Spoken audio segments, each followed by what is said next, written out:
Curieusement, le terme évaluation renvoie à des significations différentes et d'une certaine façon opposées selon que l'on se situe dans un contexte de formation initiale ou dans le monde des adultes.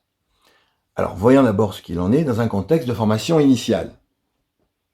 De la maternelle à l'université, ce sont les enseignants qui donnent de la valeur, littéralement, au travail de l'élève.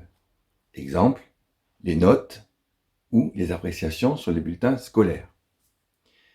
Dans un contexte de formation continue, le terme évaluation désigne l'ensemble des opérations par lesquelles ce sont les apprenants qui portent un regard critique sur le système de formation qu'ils ont suivi, ou, plus rarement, sur ce qu'ils ont pu appliquer in fine de retour à leur poste de travail.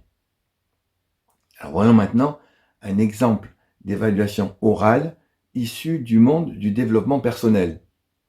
Comme vous le savez certainement, à la fin d'un système de formation, il est d'usage de demander à chaque participant de bien vouloir dire quelques mots à propos de ce que la session a pu lui apporter au moment où la session vient de se terminer. C'est la fameuse évaluation à chaud.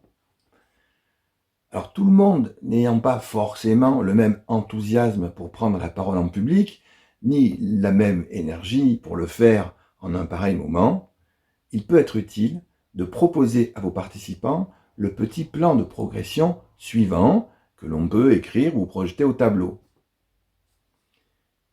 J'ai appris, j'ai aimé, je suggère, je me suggère. Tous ceux qui ne savent pas quoi dire en un pareil moment vous seront reconnaissants de bien vouloir leur baliser un petit peu le chemin.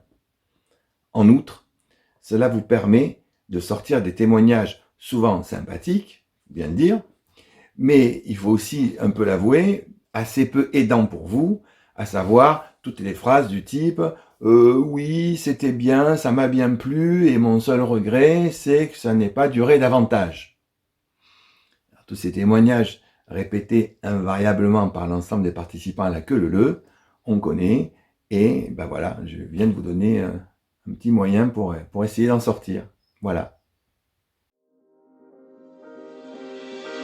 Bernard Lamaillou vient de vous parler d'un de ses mots préférés. Retrouvez-en plus d'une centaine dans son tout nouveau livre « Petit abécédaire de développement personnel à l'usage des formateurs et enseignants ».